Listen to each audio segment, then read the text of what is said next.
Hello दोस्तों, सभी का स्वागत है आपका अपना यूट्यूब चैनल ज्ञान मंत्रा मैथ में क्लासेस में। दोस्तों आज हम लेसन प्लान संख्या यानी कि पाठ योजना संख्या 8वां के बारे में बात करेंगे। यानी 8वां पॉइंट आज होगा हम लोग का, तो आप लोग वीडियो के साथ बने रहिएगा और लास्ट तक जरूर देखिएगा। चलिए शुरू करते हैं। जैसे कि आप स्क्रीन पे देख रहे हैं कि आप लोग को पता है, अब तो पता हो गया आप लोग को फर्स्ट पॉइंट पे क्या होता है। आपका नाम, नेम ऑफ द स्कूल होता है, विद्यालय का नाम होता है। जो भी आपका विद्यालय का नाम वो आप यहाँ पे लिखेंगे। उसके बाद डेट डालेंगे, जिस डेट में आप अपना लेसन प्लान बना रहे हैं। उसके बाद वर्ग डालेंगे, यानी क्लास, जिस क्लास का लेसन प्लान बना रहे हैं उसके बारे में आप यहाँ पे लिखेंगे। ठीक है, उसके बाद सब्जेक्ट लिखें, यानी विषय, यानी कि हम फिजिकल साइंस का बनाए तो यहाँ पे विज्ञान लिखें। और उप विषय में यानी कि सब सब्जेक्ट्स होगा, उसमें फिजिकल साइंस है तो यहाँ पे भौतिक विज्ञान लिखाएगा। ठीक है, यानी कि फिजिकल साइंस। अगर आप केमिस्ट्री का बनाएंगे तो यहाँ पे रासायनिक विज्ञान लगेगा, बायोलॉजी का बनाएंगे तो यहाँ पे जीव विज्ञान लिखाएगा। ठीक है, और टॉपिक यानी प्रकरण जो है आप इस किस चैप्टर का बना रहे हैं, भौतिक विज्ञान में किस चैप्टर का। जैसे कि हम यहाँ पे मात्रक का बनाए, यूनिट का बनाए, तो यहाँ पे आप जिस टॉपिक का बना रहे हैं उसको यहाँ पे लिखेंगे। समझ में आ गया?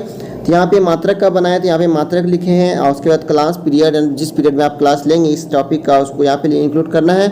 उसके बाद अवधि यानी टाइम जो है यहाँ पे 40 से 45 मिनट आपको रखना है। ठीक है, समझ में आ गया? उसके बाद लिखते हैं सामान्य उद्देश्य यानी कि जनरल ऑब्जेक्टिव्स। समझ में आ गया? तो यहाँ पे आपको पता है कि क्या लिखना होता है कि छात्रों में विज्ञान के प्रति रुचि उत्पन्न कराना, छात्रों को विज्ञान की उपयोगिता को बताना, छात्रों में वैज्ञानिक दृष्टिकोण उत्पन्न करना, छात्रों में विज्ञान के तथ्यों को ज्ञान कराना। समझ में आ गया? तो ये हो गया सामान्य उद्देश्य। अब आगे जो पॉइंट है आपका विशिष्ट उद्देश्य, यानी कि पॉइंट नंबर 2 जो है आपके विशिष्ट उद्देश्य है। तो यहाँ पे लिखना होगा जिस चैप्टर के बारे में आप पढ़ा रहे हैं तो उसके बारे में यहाँ पे लिखेंगे कि छात्र मात्रक का प्रत्यास्मरण कर सकेंगे, छात्र मात्रक के बारे में जान सकेंगे, छात्र मात्रक के बारे में दैनिक जीवन में प्रयोग कर सकेंगे। ठीक है, इतना आपको विशिष्ट उद्देश्य में लिख देना है। समझ में आ रहा है? आप लोग वीडियो को रोक के आप अपने कॉपी बना सकते हैं, तो आप लोग वीडियो को रोक लीजिए, उसके बाद आप नोट्स बनाते जाइए। समझ में आ गया? उसके बाद चलते हैं, उसके बाद आते हैं तीसरा पॉइंट जो टीचिंग एड्स यानी सहायक सामग्री में श्याम पट्ट लिखना है, चौक, डस्टर, चार्ट, यानी जो सामान आप पढ़ाने के क्रम में यूज करते हैं उसको यहाँ पे लिखना है, यानी कि सहायक सामग्री है जिससे आपको सहायता मिलती है पढ़ाने के क्रम में, वो सारे चीज़ यहाँ पे लिख देना है। यानी टीचिंग एड्स में श्याम पट्ट, चौक, डस्टर, चार्ट, मॉडल भी लिख सकते हैं आप।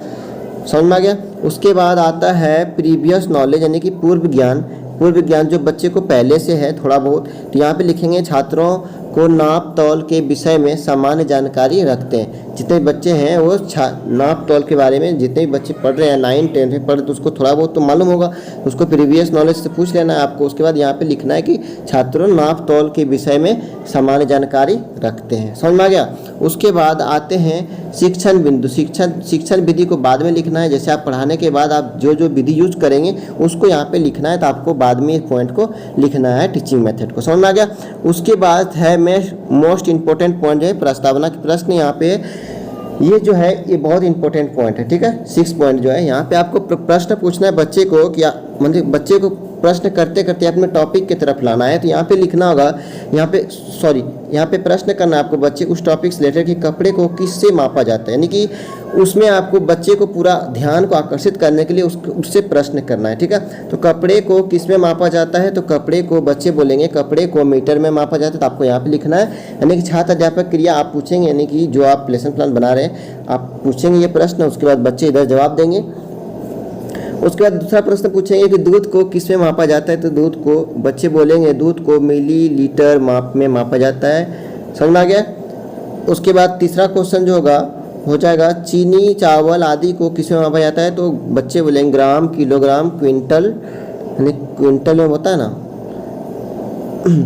क्विंटल में मापा जाता है। ठीक है, फिर पूछेंगे आपकी मीटर, फीट, लीटर, ग्राम, किलोग्राम आदि यह सब क्या है, तो बच्चे मौन हो जाएंगे। उसके बाद समस्यात्मक प्रश्न आ जाएगा। समझ में आ गया? तो ये प्रस्तावना के प्रश्न हो गया। उसके बाद आप यहाँ पे नीचे जाएंगे कि उद्देश्य कथन जो आपका था वो लिखेंगे छात्रों आज हम लोग मात्रक यानी यूनिट के बारे में विस्तार पूर्वक अध्ययन करेंगे। समझ में आ गया? ये 7वां स्टेटमेंट था। चलिए आगे। उसके बाद आते शिक्षण बिंदु, छात्र अध्यापक क्रिया और छात्र क्रिया, यानी ये 3 पॉइंट आपके सामने हैं। तो शिक्षण बिंदु में जो आप टॉपिक पढ़ा रहे हैं उसको लिखेंगे। जैसे यहाँ पे मात्रक लिखे थे हम लोग, तो यहाँ पे मात्रक लिखेंगे। समझ में आया? यहाँ पे मात्रक लिखेंगे।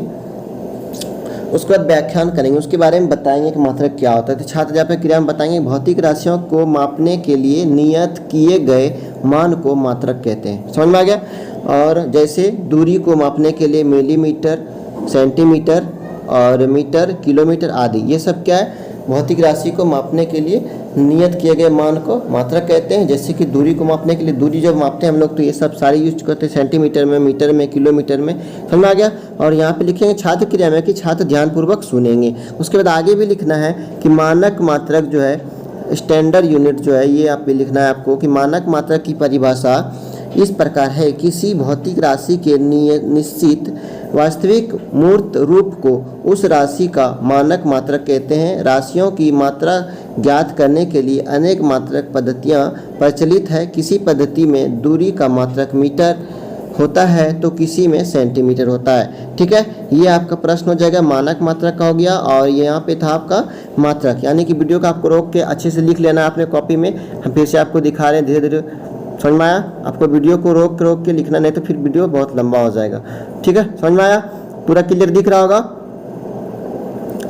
तो ये आपको लिखना है। उसके बाद आ जाना विकासात्मक प्रश्न। जो टॉपिक आप पढ़ाए उसके बाद बच्चे से पूछना है, विकासात्मक प्रश्न पूछना यहाँ पे कि मात्रक किसे कहते हैं, तो बच्चे बोलेंगे भौतिक राशियों के मापने के लिए नियत किए गए मान को मात्रक कहते हैं। ठीक है, उसका दूसरा क्वेश्चन डालना, दूरी को मापने के लिए क्या क्या मात्रक है, तो बच्चे बोलेंगे सेंटीमीटर, मीटर, किलोमीटर, मिलीमीटर। उसके बाद आपको तीसरा प्रश्न पूछना है क्या कि मात्रक की पद्धति के बारे में बताइए, तो बच्चे हो जाएंगे मौन यहाँ पे, यानी उसको पता नहीं होगा। उसके बाद आपको आगे बढ़ना, उसके बाद आपको बताना है कि मात्रक की पद्धति, जो आप बच्चे से क्वेश्चन पूछे थे उसके बाद,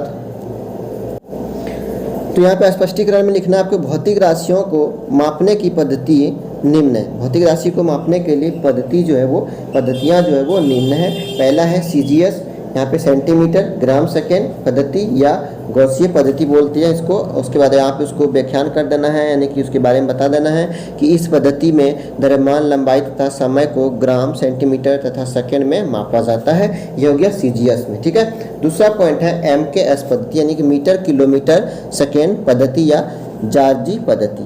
ठीक है, तो इसके बारे में बताना यहाँ पे बच्चे को कि इस पद्धति में द्रव्यमान, लंबाई, समय को क्रमशः किलोग्राम, मीटर, सेकेंड में मापा जाता है। ठीक है, उसके बाद तीसरा पॉइंट में बताना है आपको कि एफपीएस पद्धति, यानी कि फुट पाउंड सेकेंड पद्धति, इस पद्धति में द्रव्यमान, लंबाई, समय को क्रमशः पाउंड, फुट, सेकेंड में मापा जाता है। तीसरा पॉइंट हो गया। उसके बाद चौथा पॉइंट है कि इंटरनेशनल सिस्टम ऑफ यूनिट, यानी कि एसआई अंतर्राष्ट्रीय पद्धति, यह पद्धति 1960 में माप तौल समिति द्वारा लागू की गई थी।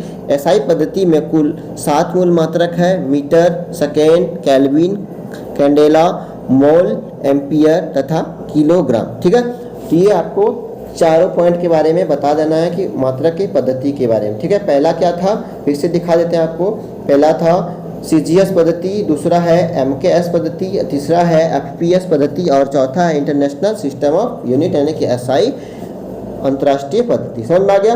आप वीडियो को रोक के अच्छे से यहाँ पे लिख सकते हैं, पूरे नोट्स को बना सकते हैं अपने कॉपी में। और यहाँ पे लिखेंगे छात्र क्रिया में, छात्र ध्यानपूर्वक सुनेंगे। मेरा छूट गया, आप लोग लिख लीजिएगा इस पॉइंट पे कि यहाँ पे लिखना है आपको छात्र ध्यानपूर्वक सुनेंगे। समझ में आ गया, तो आपको अच्छे से दिख रहा होगा ये पॉइंट भी, ये पेज पूरा अच्छे से दिख रहा है। आप लोग वीडियो को अच्छे से रोक के अपने लेसन प्लान को अच्छे से बनाएंगे।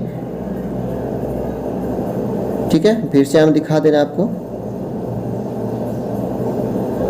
आप रोक के पूरा अच्छे से लिख लेंगे एक पॉइंट करके। ठीक है,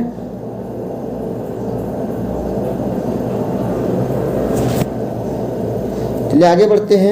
शिक्षण बिंदु तीसरा पॉइंट में लिखना है मात्रकों के प्रकार, यानी मात्रक के कितने प्रकार होते हैं उसके बारे में आप लिखना है कि व्याख्यान देना है। उसके बाद लिखना है कि मूल मात्रक, पहला है मूल मात्रक, मूल राशियों के मात्रक को मूल मात्रक कहते हैं। एसआई पद्धति में कुल 7 मूल मात्रक है। एसआई पद्धति में कितना है, अभी जो बताए थे वहाँ पे कि इंटरनेशनल वाला में एसआई पद्धति में कुल 7 मूल मात्रक है। और दूसरा में बताएंगे आप व्युत्पन्न मात्रक, यानी ये व्युत्पन्न मात्रक, व्युत्पन्न राशियों के मात्रक व्युत्पन्न मात्रक कहलाते हैं। जैसे चाल का मात्रक बराबर तो दूरी का मात्रक बटे समय का मात्रक, यानी मीटर प्रति सेकेंड। उसके बाद आपको बताना तीसरा पॉइंट में पूरक मात्रक, यानी समतल कोण के लिए रेडियन तथा ठोस कोण के लिए स्टेरेडियन 2 पूरक मात्रक हैं। ठीक है, उसके बाद यहाँ बताना है छात्रों, आज हम लोग ने मात्रक के बारे में पूरा विस्तार से अध्ययन किया। उसके बाद आपको नहीं लिखना है, और यहाँ छात्र क्रिया में आपको लिखना है कि छात्र ध्यानपूर्वक सुनेंगे छात्र क्रिया में आपको लिख देना है। और यहाँ पे मात्रकों के प्रकार का आप फिर से एक बार दिखा दे रहे हैं आपको अच्छे से, तो आप लोग देख लीजिए और वीडियो को रोक रोक के आप यहाँ से नोट्स बना सकते हैं। ठीक है, पूरा अच्छा से दिख रहा होगा, कहीं पे कोई दिक्कत किंतु परंतु तो नहीं दिख रहा है। आप लोग वीडियो को रोक के अच्छे से लिख सकते हैं। ठीक है, उसके बाद आ जाते हैं पुनरावृत्ति के प्रश्न में, यानी कि पुनरावृत्ति जो पढ़ा है उसको, उसके बारे में यहाँ पे देख लेंगे कि उससे कुछ 2-4 प्रश्न पूछना है कि एसआई पद्धति में मूल मात्रक कितने हैं वो पूछ लेना है आपको। उसके बाद एफवीएस पद्धति क्या है, तीसरा है व्युत्पन्न मात्रक किसे कहते हैं, यानी 3-4 प्रश्न आपको उससे पूछना है ताकि बच्चे को समझ में आप जो पढ़ाए उसको समझ में आया या नहीं आया। अगर आप उसको जवाब दे रहा है तो आप उसको पूरी तरह से समझ में आ गया है, तो आप वहाँ से संतुष्ट हो जाएंगे कि हाँ हमने जो भी पढ़ा है वो अच्छे से पढ़ा है। ठीक है, उसके बाद होमवर्क उसको दे देंगे, गृह कार्य में दे देंगे कि मात्रक किसे कहते हैं, यानी उसी से 2-4 प्रश्न पूछना है। जो आप चैप्टर पढ़ाए हैं मात्रक किसे कहते हैं, मात्रक के कौन कौन सी पद्धति प्रचलित है, और दूसरा क्वेश्चन लिखना है मात्रक के प्रकार का उल्लेख कीजिए। और भी प्रश्न आप डाल सकते हैं अगर आपके पास स्पेस है। यहाँ जैसे यहाँ पे 3 पॉइंट था तो हम 2 पॉइंट डालें, आप 3-4 डाल सकते हैं। ठीक है, उसके बाद आ जाते हैं श्यामपट्ट कार्य में। जैसे हम लोग 3 शिक्षण बिंदु 3 पॉइंट किए थे, तो हम लोग 3 पॉइंट का लेसन प्लान देखेंगे। ठीक है, ऐसा कहीं नहीं मिलता है, बस कहीं एक जगह बता दिया। लेकिन हमने क्या किया है कि तीनों शिक्षण बिंदु का अलग अलग ब्लैक बोर्ड कार्यक्रम श्यामपट्ट काम किया है, तो आप लोग अच्छे से देख लीजिए, आपको थोड़ा सा भी दिक्कत लेसन प्लान बनाने में नहीं होने वाला है। तो आप लोग वीडियो को लाइक शेयर जम के कीजिए, हमको भी उससे हम भी मोटिवेट होंगे और हम भी आपके लिए मेहनत करेंगे।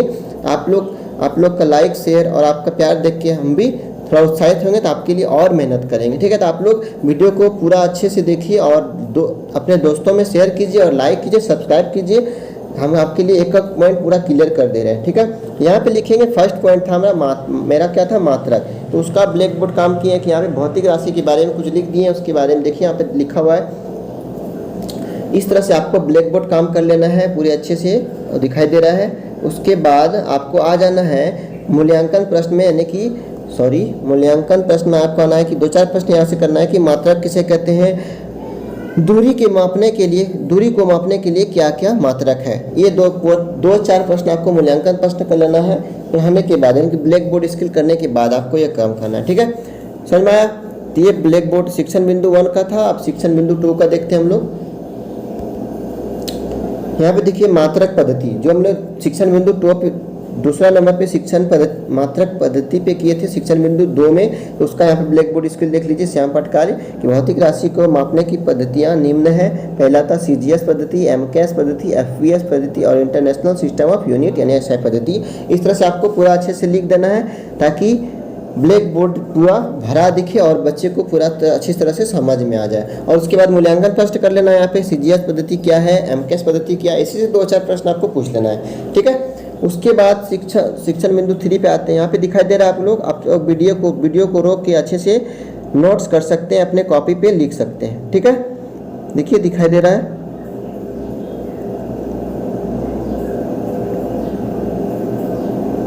समझ में आ गया? इस तरह से ब्लैक बोर्ड स्किल आपको कर लेना है, ब्लैक बोर्ड कार्यक्रम करना है। ठीक है, उसके बाद तीसरा पॉइंट पे आते हैं। देखिए यहाँ पे लिखा हुआ है मात्रक के प्रकार, यानी कि मात्रक के जो प्रकार बताए आप उसको यहाँ पे ब्लैक बोर्ड पे आपको भी बता देना है कि मात्रक के प्रकार इस प्रकार है कि पहला है मूल मात्रक, व्युत्पन्न मात्रक और पूरक मात्रक। ठीक है, उसके बाद 2-4 प्रश्न मूल्यांकन प्रश्न पूछ लेना है यहाँ से। मात्रक के कितने प्रकार होते हैं, व्युत्पन्न मात्रक किसे कहते हैं, 2-4 प्रश्न आपको यहाँ से पूछ लेना है। इस तरह से समझ में आ गया? तो आपका इस तरह से पूरा लेसन प्लान कंप्लीट होता है। अब फिर मिलेंगे नेक्स्ट लेसन प्लान के साथ। आप लोग से रिक्वेस्ट है कि आप लोग अच्छे से इस वीडियो को, इस चैनल को सब्सक्राइब कर लें और इसके बेल आइकन को ऑन कर लें ताकि आपको सारा चीज़ एक जगह मिले और आपको कहीं पे दौड़ना भटकना और कोई चिंता की बात नहीं रहे। ठीक है, समझ में आ गया? चलिए अब नेक्स्ट वीडियो में मिलते हैं नेक्स्ट लेसन प्लान के साथ। तब तक के लिए जय हिंद, थैंक यू।